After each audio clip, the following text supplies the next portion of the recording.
Programa Equilíbrio. Um oferecimento. Neste Dia dos Pais, escolha o melhor presente para o melhor pai. O Boticário, acredite na beleza. Colégio C, o seu potencial levado a sério. Spa São Pedro, Spa Médico. Olá, tudo bem? Sejam bem-vindos! Está começando o Equilíbrio, o programa que traz qualidade de vida, saúde e bem-estar na tela da ITV Canal 24 da NET. Nesta semana vamos falar sobre hormônios, Fernanda. É isso aí. Pois é, aqui no estúdio a endocrinologista e também nutróloga Tatiana Abrão nos fala sobre esse tema. Tem mais no Ponto de Equilíbrio, dicas da instrutora de yoga Mariana Monteiro da Silva. Ainda a personagem da semana é a monja sorocabana Kelsang Lama e tem receita nova do Spa São Pedro. Não saia daí, o Equilíbrio está só começando.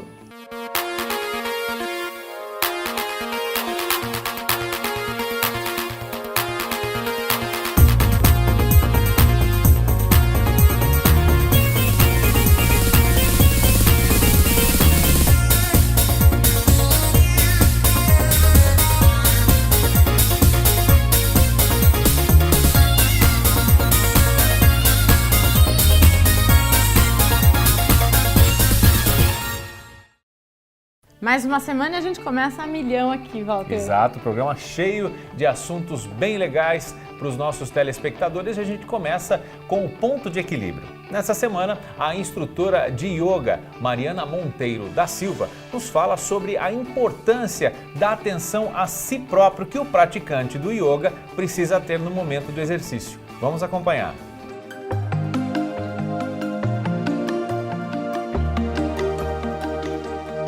Olá, tudo bem? A nossa dica de hoje será pensando no respeito na sua prática.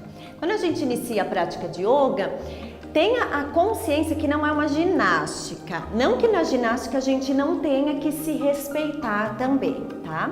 Quando você inicia a sua prática, tenha atenção em você, evite ficar olhando tudo que acontece ao redor, as pessoas, a instrutora, cada uma tem seu limite. O seu limite é diferente da pessoa e da instrutora que está junto com você no grupo, tá? Então, se há alguma restrição, alguma limitação física, respeite, não ultrapasse, nunca sinta dor em uma prática.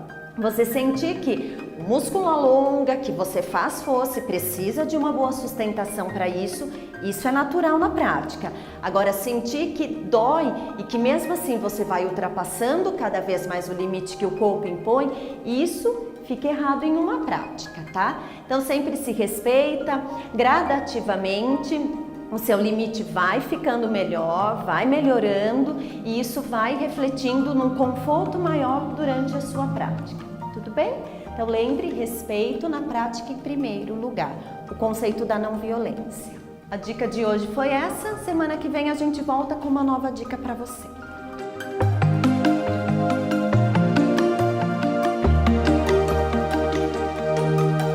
E a gente agradece a Mariana Monteiro da Silva, instrutora de yoga, que falou sobre essa importante dica, né? A pessoa que pratica yoga precisa ter essa concentração, não é, Fernanda? E prestar atenção nos seus movimentos, prestar atenção na sua respiração, não é? Na verdade, acho que assim, no dia a dia, a gente tem que estar presente onde a gente está, em qualquer momento, Exatamente. Né? Grande dica. Aí. E agora a gente vai para a personagem da semana. Walter, é a primeira monja sorocabana. Olha que Foi uma legal. história super bacana. É a Kelsang Lama. A gente conversou com ela, acompanha o bate-papo.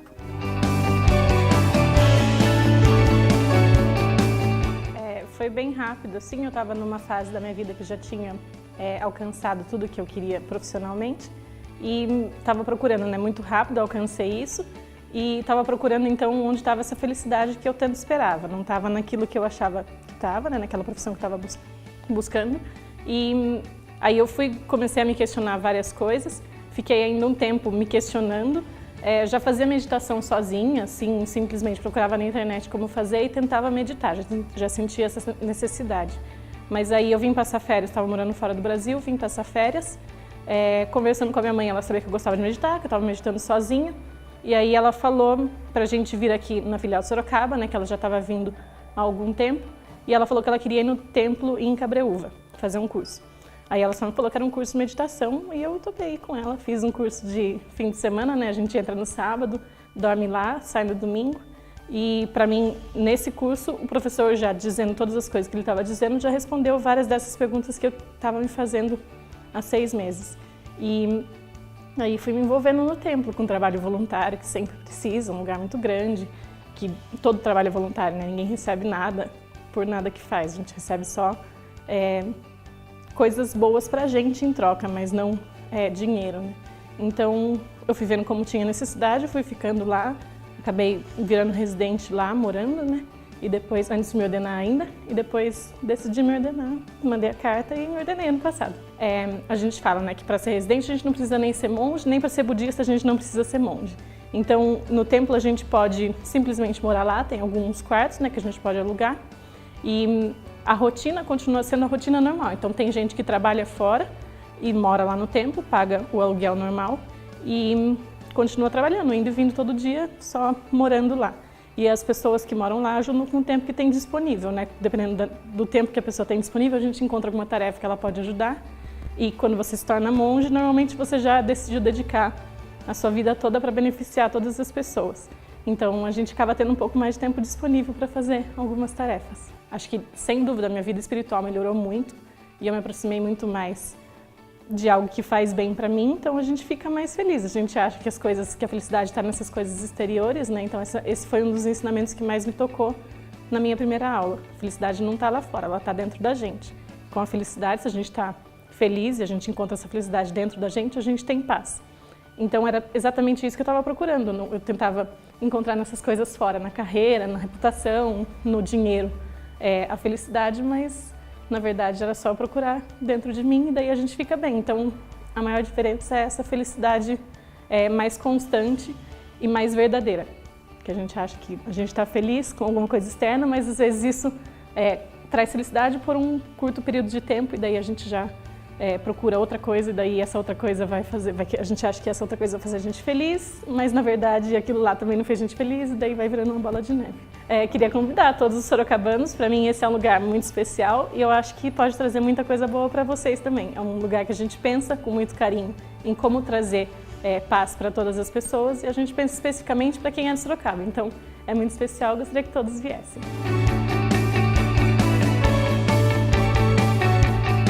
Super interessante essa história da Kelsang Lama, a primeira monja sorocabana que era sapateadora nos Estados Unidos e mudou radicalmente de vida. Bom, Fernanda, agora vamos para a nossa receita desta semana. Biscoitos de coco com a Mariane Nagy, direto do Espaço São Pedro.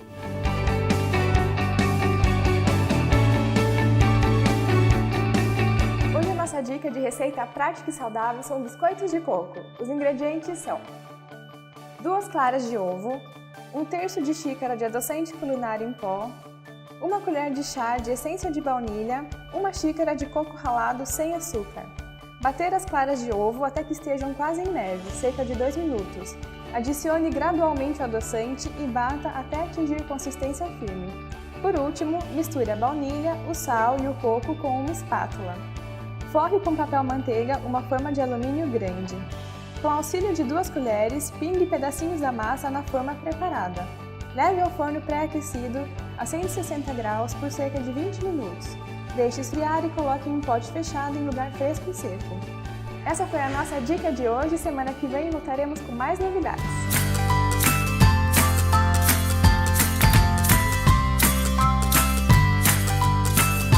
Biscoitos são sempre deliciosos, né? Esse de coco tá espetacular, Fernanda. E super saudável sempre, né? Semana que vem a gente volta com mais receita. A gente para agora rapidinho para o intervalo comercial. Na volta a conversa é com a endocrinologista e nutróloga Tatiana Abrão. E o tema são hormônios. Não saia daí, é rapidinho.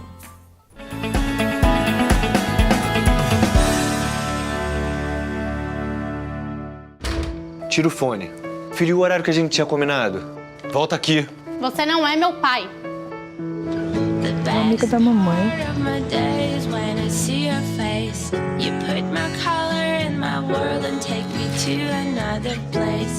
Juliana, o almoço tá na mesa. Ei, você é mais que um pai. Dia dos Pais, dê um presente especial para quem é especial para você. O Boticário. Acredite na beleza. Deixe a correria de lado e venha para a saúde e qualidade de vida no Spa São Pedro. Aqui a alimentação é saudável e balanceada. E você conta com 35 tipos de terapias corporais, faciais e relaxantes. Banhos, cuidados com a pele, corpo, mãos, pés e cabelos. Tudo isso em uma área verde linda e preservada. Venha emagrecer, se cuidar e relaxar. Venha para o Spa São Pedro.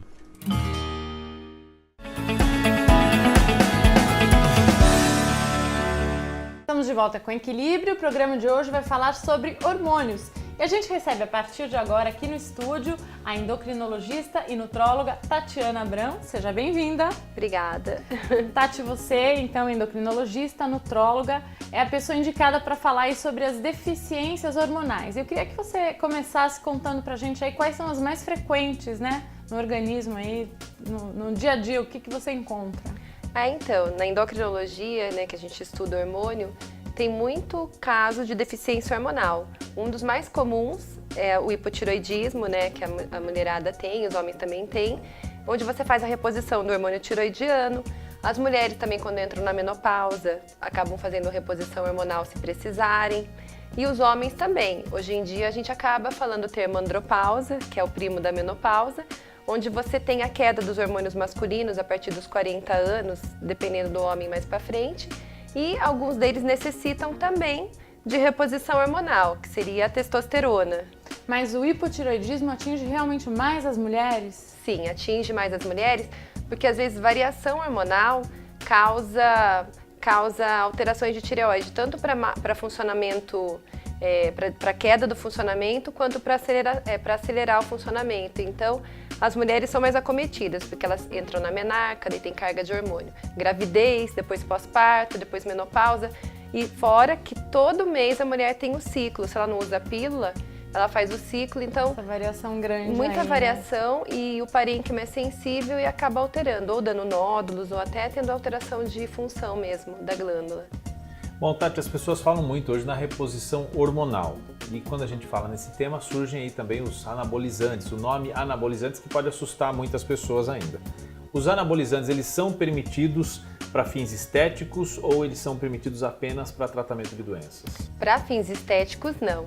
Pelo CFM, né, que é o Conselho Federal de Medicina, e pela Sociedade Brasileira de Endocrinologia, até da Medicina do Esporte, não. Tanto que é doping. Você usar anabolizante e os atletas que passam pelo comitê do WADA, agora com a Olimpíada, você viu que os russos até foram tirados, não pode. E para fins estéticos piorou, porque daí você está colocando em risco a saúde da pessoa só por vaidade, né? E o que acontece? A reposição hormonal é permitida. Então, até em atleta, por exemplo, um atleta tem hipotiroidismo, ele vai usar o hormônio. Um atleta tem hipogonadismo, que seria uma queda, tipo, o testículo dele não produz hormônio direito, ele pode usar, contanto que tenha comprovação médica disso. Mas o que acontece? Muita gente usa não para repor, mas sim acaba ficando dose suprafisiológica, acima do normal, que é onde pode acontecer os riscos, né? E a gente até brinca que assim, o uso de anabolizante é pior, porque assim, quando você acaba tendo o efeito muito depois do que você tem de consequência. Então, às vezes você tem todas as consequências negativas daquele uso para depois ter um benefício. A pessoa acaba tendo queda de cabelo, hipertensão. Fica estéreo, né? Os homens fica estéreo, impotência, ficam agressivos. Alguns deles até alteram a parte psiquiátrica, ficam alterados, depressivos. E daí, no final das contas, depois, o fígado alterado, que tem muita alteração hepática, até câncer. Daí ele vai ter aumento da massa muscular. Então a gente brinca que assim, a coisa boa vem depois da coisa ruim. Isso que também é muito legal falar, que algumas pessoas a gente chama de não responder. A pessoa não responde ao tratamento. Então ela fica buscando aquilo em vários remédios, em várias drogas e acaba se prejudicando ainda mais. No caso de anabolizante. Quer dizer, a gente falar reposição hormonal, então não significa que a pessoa está usando anabolizante, porque é exatamente isso. Você está usando o hormônio da tireoide, você você está fazendo uma reposição hormonal. A mulher que está na menopausa pode estar fazendo a reposição hormonal, mas o uso de anabolizante para fim estético não é permitido. Não é. E em que situação então que os médicos podem indicar normalmente e há anabolizantes aqui que são prescritos? Sim. Assim? Existe, assim, a própria testosterona a gente pode usar em caso de andropausa, que seria a queda do hormônio masculino no homem. Existem homens que têm hipogonadismo, que seria uma doença onde o homem não produz direito o hormônio, então até na adolescência e na vida adulta ele pode estar usando, assim como o GH. Tem gente que tem deficiência de hormônio GH, né, do hormônio do crescimento, e acaba tendo autorização especial até na vida adulta para usar, na infância, adolescência e na vida adulta. E existem casos como caquexia, pacientes com câncer, pacientes com anorexia grave, em que você usa anabolizante mesmo. Você usa alguns anabolizantes como nandrolona, que é o decadurabolin, ou até oxandrolona em pacientes acamados, porque ele perde tanto músculo, tanta massa magra de ficar acamado ou de ter ficado doente, que na nutrologia e na medicina você tem permissão para esse uso, né? Mas o que acontece? Existe uma magia em torno do anabolizante, e hoje em dia com as redes sociais isso piorou muito. Até a venda, a falta de controle e aquela realidade da Cinderela, né? Ai, tome e fique ótimo pro carnaval. Então, tem aquela coisa e às vezes a pessoa acaba usando doses altíssimas e ganhando as consequências depois, né? E acha muito fácil, né? O anabolizante hoje em dia encontra em qualquer esquina. Sim, aqui em Sorocaba teve um laboratório grande que a apreensão foi até passada em rede nacional.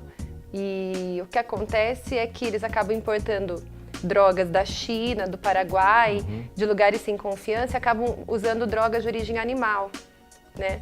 E acabam usando, assim, hormônios injetáveis de origem animal.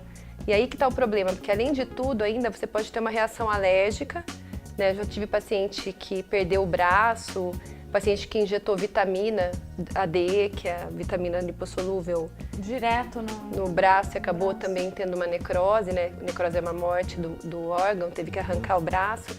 Então, assim, tem uma parte ilusória. Claro que tem casos que a pessoa acaba usando e não acontece nada. Senão não teria né, se acontecesse isso em todo mundo, não teria essa divulgação.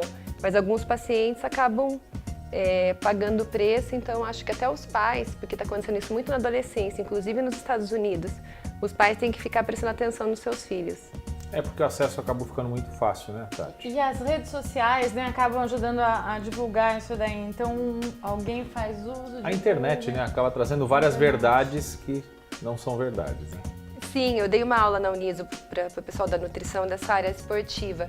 E eu acabei fuçando umas fotos e tinha lá uma menina usando oxandrolona, daí colocou uma foto dela de costas com o bumbum cheio de celulite, meio gordinha. 3 semanas depois, com o uso do remédio, um corpo igual o da Sabrina Sato de costas. Se a pessoa está triste, frustrada ou então quer uma solução rápida, ela acaba caindo nesse conto. Até o preço que estava lá era um preço acessível e quem acaba mexendo, eu que sou médica e estudo essas coisas, sei que o preço é caro, né, porque os pacientes comentam também. Então você vê que tem um mercado negro aí potente, usando rede social para vender a fórmula mágica. Certo. Bom, Tati, a gente vai fazer um rápido intervalo agora e daqui a pouquinho nós voltamos falando mais sobre esse tema aqui, sobre os hormônios, hoje com a endocrinologista e nutróloga Tatiana Abrão. Fica aí, a gente volta já.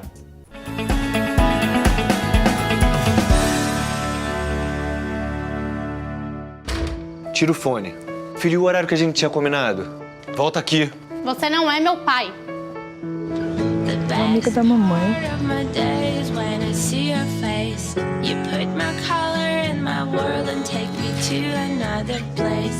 Juliana, o almoço tá na mesa. Ei, você é mais que um pai. No Dia dos Pais, dê um presente especial para quem é especial para você. O Boticário. Acredite na beleza. Deixe a correria de lado e venha para a saúde e qualidade de vida no Spa São Pedro. Aqui a alimentação é saudável e balanceada. E você conta com 35 tipos de terapias corporais, faciais e relaxantes. Banhos, cuidados com a pele, corpo, mãos, pés e cabelos. Tudo isso em uma área verde linda e preservada. Venha emagrecer, se cuidar e relaxar. Venha para o Spa São Pedro.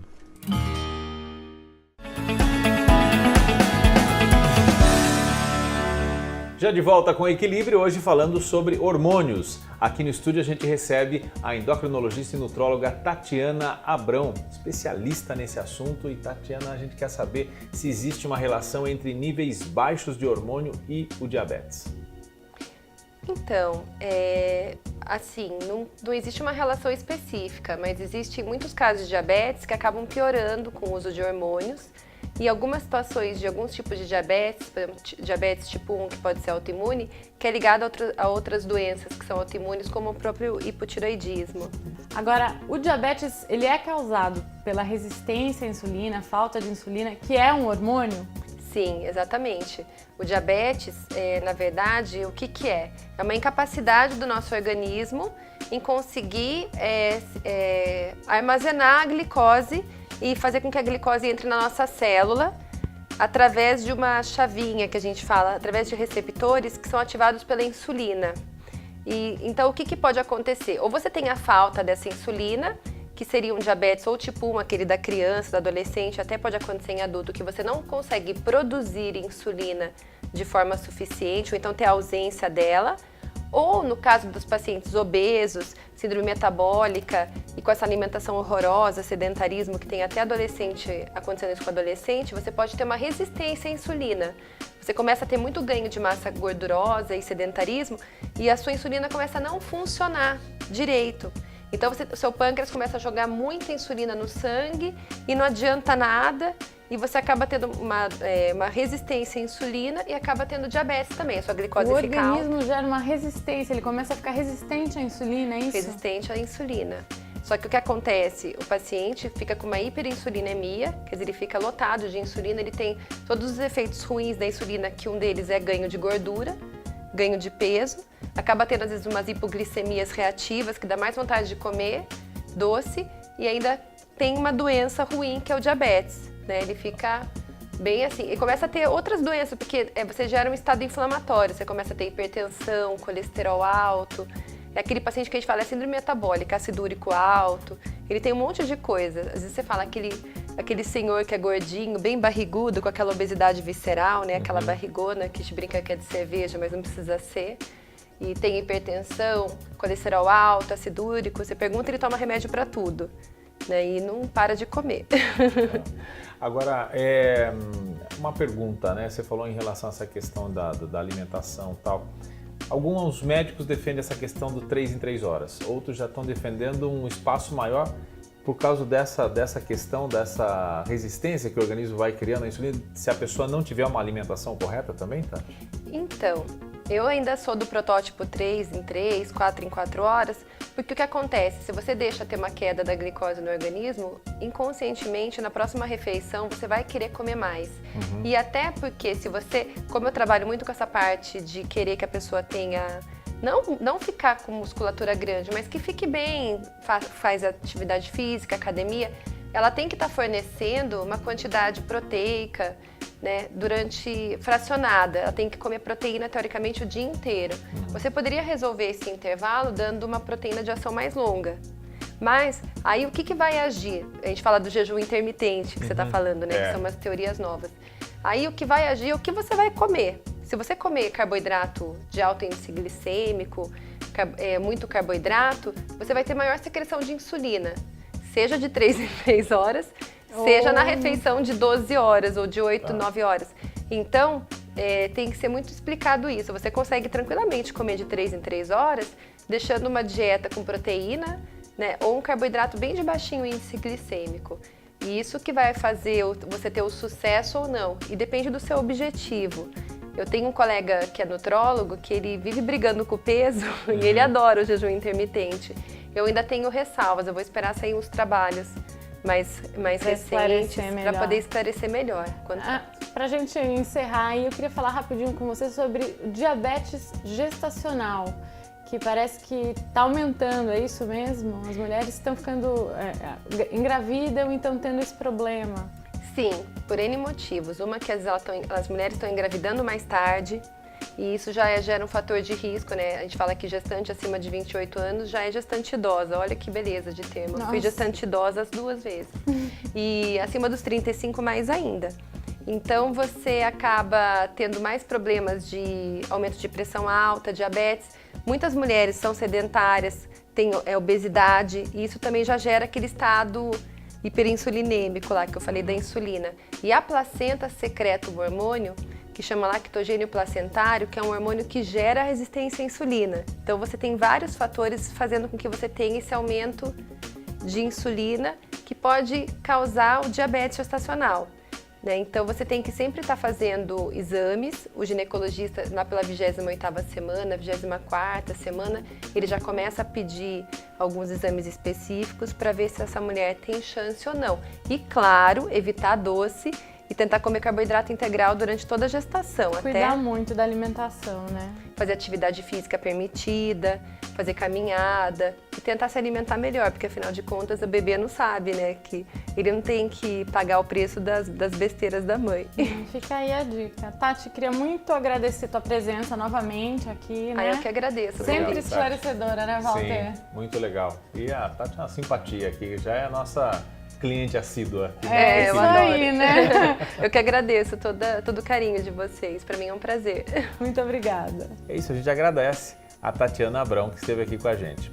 E dessa forma a gente encerra mais uma edição do Equilíbrio, falando sobre qualidade de vida, saúde e bem-estar. Na próxima semana, 22h30, terça-feira, temos um encontro marcado aqui, Fernanda. Sempre triste encerrar o Equilíbrio, né, Walter? Mas é isso aí. Temas muito interessantes a cada semana e a gente fica feliz com essa resposta dos telespectadores aí que acompanham o programa ao vivo aqui pela ITV e também nas redes sociais, nos nossos canais. A gente espera ansiosamente na próxima semana, terça-feira, 22h30, com um programa inédito. Então participe conosco, envie seu e-mail, suas sugestões, já sabe. Um beijo grande, uma ótima semana e até mais. Até mais, tchau, tchau.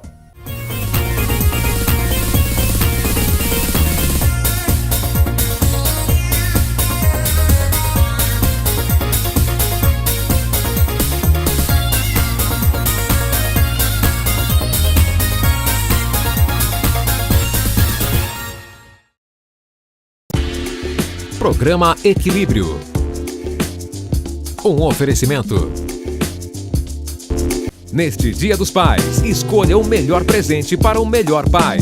O Boticário, acredite na beleza. Colégio C, o seu potencial levado a sério. Spa São Pedro, Spa Médico.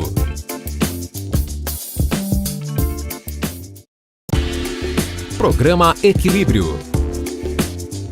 Um oferecimento. Neste Dia dos Pais, escolha o melhor presente para o melhor pai. O Boticário, acredite na beleza. Colégio C, o seu potencial levado a sério. Spa São Pedro, Spa Médico. Olá, tudo bem? Sejam bem-vindos! Está começando o Equilíbrio, o programa que traz qualidade de vida, saúde e bem-estar na tela da ITV, canal 24 da NET. Nesta semana vamos falar sobre hormônio. A restrição, alguma limitação física, respeite, não ultrapasse, nunca sinta dor em uma prática. Você sentir que o músculo alonga, que você faz força e precisa de uma boa sustentação para isso é natural na prática. Agora, sentir que dói e que mesmo assim você vai ultrapassando cada vez mais o limite que o corpo impõe, isso fica errado em uma prática, tá? Então sempre se respeita, gradativamente o seu limite vai ficando melhor, vai melhorando e isso vai refletindo num conforto maior durante a sua prática. Tudo bem? Então lembre,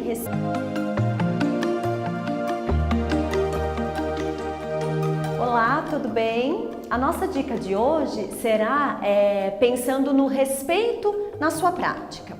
Quando a gente inicia a prática de yoga, tenha a consciência que não é uma ginástica. Não que na ginástica a gente não tenha que se respeitar também, tá? Quando você inicia a sua prática, tenha atenção em você, evite ficar olhando tudo que acontece ao redor, as pessoas, a instrutora, cada uma tem seu limite. O seu limite é diferente da pessoa e da instrutora que está junto com você no grupo, tá? Então, se há alguma...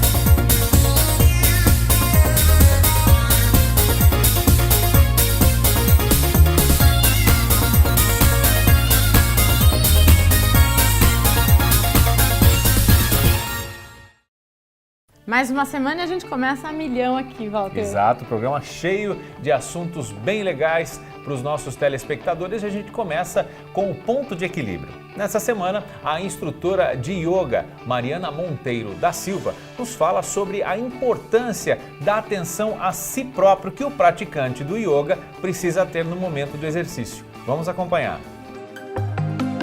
Fernanda. É isso aí. Pois é, aqui no estúdio a endocrinologista e também nutróloga Tatiana Abrão nos fala sobre esse tema. Tem mais no Ponto de Equilíbrio, dicas da instrutora de yoga Mariana Monteiro da Silva. Ainda a personagem da semana é a monja sorocabana Kelsang Lama e tem receita nova do Spa São Pedro. Não saia daí, o equilíbrio está só começando.